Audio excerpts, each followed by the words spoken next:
Está con nosotros en línea directa el doctor Stalin Raza. Él es abogado constitucionalista y entendemos que ha hecho una revisión a lo aprobado por la Asamblea. Doctor Raza, bienvenido a Notimundo Estelar. Le saluda Freddy Paredes. Buenas noches. Buenas noches, María del Carmen. Buenas noches, Freddy. Sí, efectivamente, la ley está vigente y estoy a disposición para sus inquietudes, Freddy. Claro que sí. De manera general, ¿qué es lo que usted destacaría como positivo de los cambios que trae esta reforma al Código Orgánico Integral Penal? Sí, a ver, una imprecisión. La ley en realidad está aprobada en segundo debate, está aprobada por la Asamblea, tiene que pasar, como usted bien lo decía al final de la primera intervención, a la sanción del presidente de la República o a su objeción. Yo creo que dadas las circunstancias y dado que se trata de uno de los requerimientos o uno de los compromisos a los que el Ecuador se comprometió con el Fondo Monetario Internacional para efectos del desembolso que tiene que hacerse hasta el 21 de este mes, el presidente de la República no la objetará, sino que la sancionará y dispondrá que se publique, que se promulgue en el registro oficial. Claro, depende también de la cantidad de cambios que haya incluido la Asamblea al proyecto original, entiendo.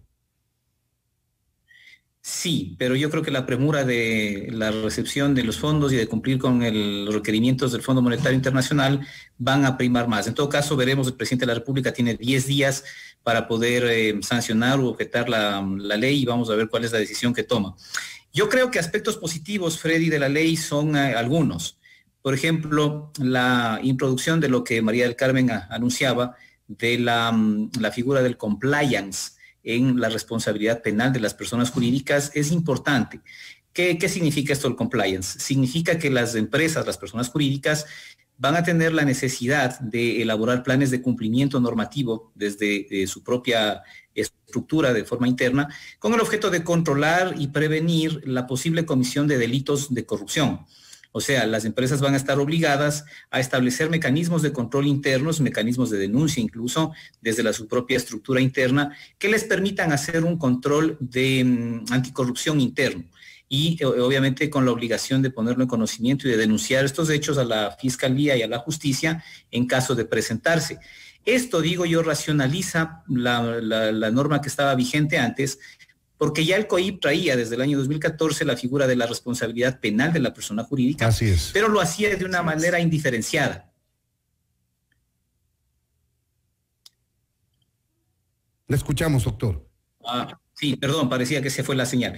Decía que lo hacía de una manera indiferenciada y entonces ahora estableciendo estos mecanismos se va a poder identificar. Los jueces los fiscales y los jueces van a tener la posibilidad de identificar a ciencia cierta cuándo se trata de un delito cometido por el representante legal, por el accionista, por el funcionario y cuándo son actos propios de la persona jurídica y por lo tanto se le puede atribuir responsabilidad penal a esa persona jurídica con las sanciones o con las penas de multa, de clausura o de extinción eventualmente de la propia vida jurídica de la empresa. Pero entonces se establece también, importante.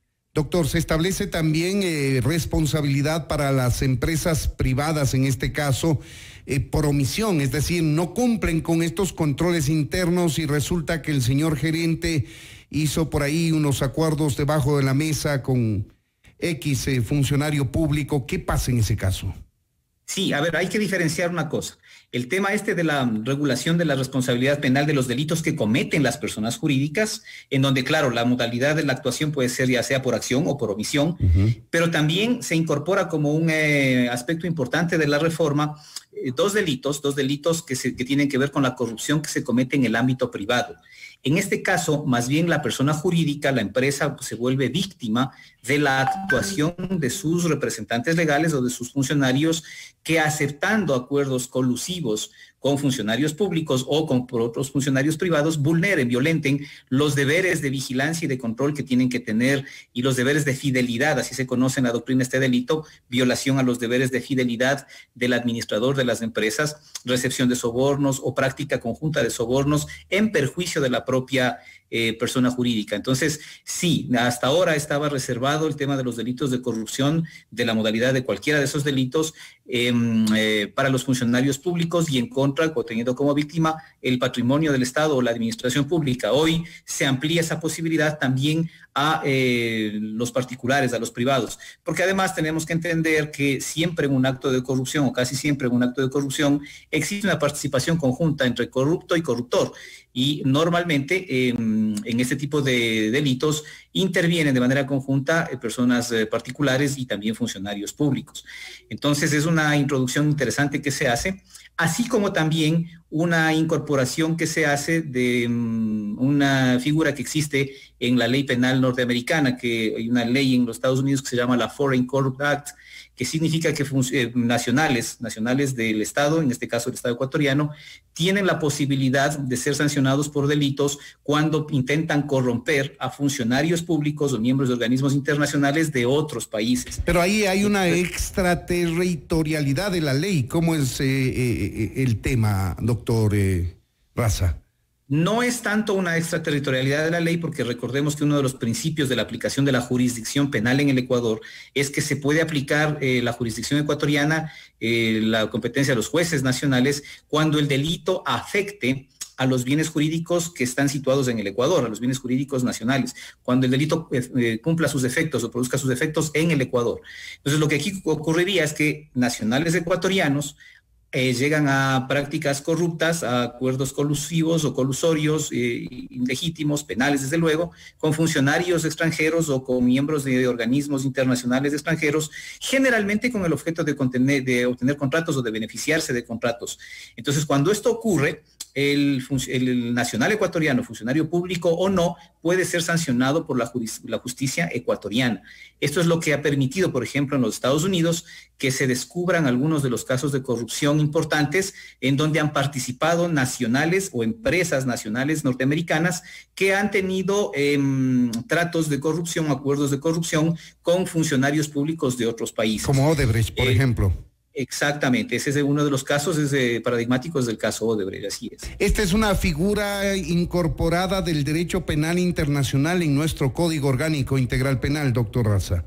No propiamente del derecho penal internacional, pero sí de la legislación norteamericana, y que lo tienen algunos otros países. La Comunidad Europea tiene también unas regulaciones bastante estrictas para que nacionales de la propia Comunidad Europea puedan ser sancionados cuando cometen prácticas corruptas en otros países. Sigamos avanzando con otros temas, doctor Raza, si me permite. Se reincorpora el informe previo de Contraloría para los procesos de contratación pública, algo que se había eliminado en el gobierno anterior. Sí, diferenciemos dos cosas. El informe previo de contratación pública, que se incorpora como una reforma a la ley de la Contraloría General del Estado, donde se le restituye esa facultad previamente a la suscripción de los procesos de contratación pública, pero también se incorporan como reformas al Código Orgánico Integral Penal una suerte de recuperación de la intervención relevante que tenía antes la Contraloría General del Estado. Recordemos que antes de la reforma al COIP del año 2019 existió una sentencia de la Corte Constitucional que eliminó el requisito previo, el requisito de procedibilidad del informe de Contraloría para que se puedan iniciar juicios penales por los delitos de peculado y de enriquecimiento ilícito. Esto no es que se ha regresado, pero sí se han hecho algunas adecuaciones, especialmente en el nuevo delito que se está incorporando de sobreprecios en la contratación pública, donde la fijación del monto del sobreprecio es atribución privativa nuevamente de la Contraloría General del Estado. Es decir, la Fiscalía está obligada dentro del proceso penal que investigue un delito de estos, a pedirle a la Contraloría que dentro de 15 días le informe cuál es el monto, después de hacer su análisis, por supuesto, cuál es el monto del sobreprecio que presuntamente existe, para que solo de esta forma se pueda continuar con Esto se hace obligatorio ahora en este caso específico. Exactamente, para este tipo de delitos. Y se le regresa también el protagonismo que tenía la Contraloría General del Estado en una especie de prioridad que va a tener los informes de responsabilidad penal dentro del conjunto de elementos de convicción que tienen que valorar los jueces para saber si llevan o no adelante un procesamiento penal. Con esto queda de lado el famoso control ex post que estableció el gobierno anterior para que no participe Contraloría en los procesos precontractuales y contractuales del sector público. Ahora va a ser necesario esto nuevamente. Claro, solamente con una prevención, una advertencia que parecería que tiene que ser ajustada, ojalá si es que hay veto, ojalá en el veto del presidente de la República. Se concede un término, un plazo a la Contraloría General del Estado para que otorgue estos informes previos para que se pueda hacer cualquier contratación pública, y si no los otorga, dice la ley, esta reforma, que se entiende que el informe es favorable. Lo peor que podría pasar es que la Contraloría, por la sobrecarga de trabajo, empiece a dejar pasar por el Ministerio de la Ley los informes de manera favorable. Ojalá esto se cambie y se establezca que es obligatorio que la Contraloría haga esta determinación, para que de esta forma se puedan cumplir con los principios de la auditoría gubernamental, que son controles preocurrentes y, por supuesto, controles posteriores, ¿no? Ya que estamos hablando del proceso de contratación pública, también habría que hablar de que se incluye la evasión de procedimientos de la contratación pública en el COIP y pasa a ser parte de una suerte de peculado, es decir, esto vuelve a convertirse en imprescriptible al ser peculado. Sí, esta es quizás, a mi juicio, una de las reformas más interesantes, más importantes. ¿Qué es lo que ocurría antes del año 2014? El delito de peculado tenía algunas modalidades.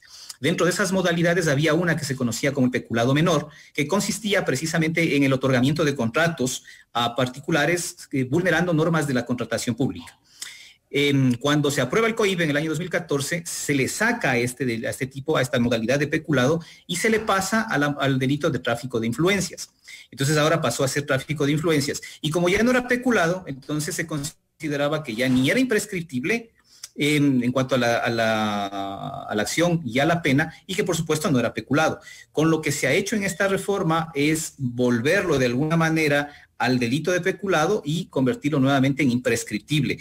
Claro, con una precisión. No se trata, como estaba previsto antes, simplemente de la concesión de contratos en contra de expresas disposiciones de la contratación pública, sino que aquí se incluye la expresión evasión. El acto, la modalidad de la conducta tiene que ser evadir, y esto significa actuar con conciencia y voluntad para burlar, para alterar el normal desenvolvimiento de las normas de contratación pública. Implica, es decir, una conducta, un elemento subjetivo, un adicional a la participación subjetiva de cada uno de los procesados. Puede servir como ejemplo de mera actividad, requerirá del dolo. Puede servir como ejemplo la subdivisión de contratos, en este caso, doctor Raza. Por supuesto, uno de los ejemplos sería la subdivisión del contrato, siempre que se acredite, desde el punto de vista penal, que existió el propósito de evadir las normas de contratación pública con esta subdivisión. Y este propósito de evadir significa actuar con un dolo especial. Estamos dialogando con el doctor Stalin Raza, él es abogado constitucionalista, analizamos el contenido de la reforma al Código Orgánico Integral Penal en lo que se ha denominado la ley anticorrupción. Doctor Raza, ¿se reestablece también la figura del cómplice en el Código Orgánico Integral Penal que había desaparecido? No, esta no es esta es una imprecisión. La figura del cómplice en el Código Orgánico Integral Penal no desapareció. Lo que desapareció como forma de participación accesoria al delito es la figura del encubridor. Pero esa figura del encubridor pasó a convertirse en un delito autónomo, ¿sí? En el delito de fraude procesal. Lo que se ha hecho ahora es agregarle un delito adicional a este tema de los delitos en contra de la correcta administración de justicia, que adicional al fraude procesal es el de obstrucción a la justicia. Y este delito nuevo de obstrucción a la justicia consiste fundamentalmente en que cualquier persona busque de alguna manera destruir o impedir que testigos rindan su testimonio o se introduzca prueba legítimamente en un proceso penal. Así como también, y esto es quizás la parte más pero interesante de este delito, es que se vulneren la actuación libre, la actuación autónoma de los fiscales y de los jueces dentro de los procesos penales. Esto es contemporánea conoce como el delito de justicia. A su criterio, doctor Raza, el legislador o el Ejecutivo, que en este caso fue el quien tuvo la iniciativa de esta reforma, olvidó hacer una reforma importante aprovechando este procedimiento legislativo? Sí, a mí me parece que la principal omisión que existe es que si bien se ha dado una nueva visión al tema de la responsabilidad penal de las personas jurídicas, en nuestro Código Orgánico Integral Penal, estos delitos que pueden cometerse por las personas jurídicas están exclusivamente reservados a aquellos casos donde el legislador lo decide. Es decir, no todos los delitos pueden ser cometidos por la persona jurídica. Un delito de asesinato, de violación, obviamente no puede ser cometido por una persona jurídica. Pero nuestra ley ha asumido el modelo de que solamente aquellos delitos para los que se prevé responsabilidad de la persona jurídica pueden ser procesados por este medio. Y se olvidaron desde el año 2014 en el que hicieron la aprobación del COIP, se olvidaron en el año 2019 que hicieron la reforma del COIP, también se volvieron a olvidar, y hoy se han vuelto a olvidar nuevamente de introducir la posibilidad de que el peculado sea también uno de los delitos susceptibles de ser cometido por una persona jurídica. Pero esto ¿cómo es posible? ¿Esto cómo es posible si el peculado traducido al cristiano es disposición arbitraria de fondos públicos? Si la empresa privada no tiene, el arbitrio, la capacidad de decisión de utilizar fondos públicos, sino el empleado público, el funcionario público, no el representante legal de una empresa privada.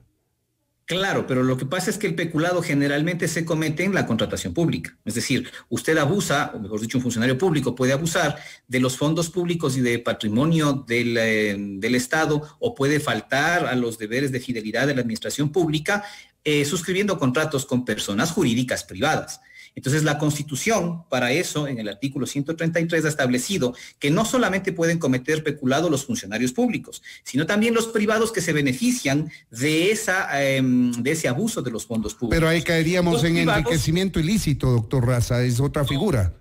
No, es el peculado. Los privados, cuando actúan con un funcionario público para abusar de fondos públicos, cometen en calidad de coautores delito de peculado. Y los privados pueden ser personas naturales o pueden ser personas jurídicas. En el Código Orgánico Integral Penal desde el 2014 se han olvidado y continúan olvidándose, yo creo que de manera imperdonable, incluir en el delito de peculado también a las personas jurídicas que actúan conjuntamente con los funcionarios públicos para esquilmar el patrimonio público. Ahí tienen ustedes, amigos oyentes, una revisión así muy rápida de las principales reformas que trae esta denominada ley anticorrupción, que le hace de alguna manera más rigurosa, más vigilada, más estricta la contratación pública, crea nuevas figuras delictivas, y este es un requisito cuantitativo, como lo denominan los economistas del Fondo Monetario Internacional, para hacer el desembolso. Ha hecho su parte la Asamblea. Parecería ser que no está atado al pronunciamiento del Ejecutivo el desembolso del Fondo Monetario Internacional. Por ello, no obstante de que ha sido ya aprobada por la Asamblea, el presidente de la República podría vetar sin que esto afecte al desembolso que estará recibiendo el Ecuador, máximo hasta el 25 de diciembre, se ha dicho, de $2,000 millones. Es el segundo desembolso. Doctor Stalin Raza, queremos agradecerle por habernos atendido. Muchas gracias, Freddy. Un gusto. Hasta luego. Hasta luego.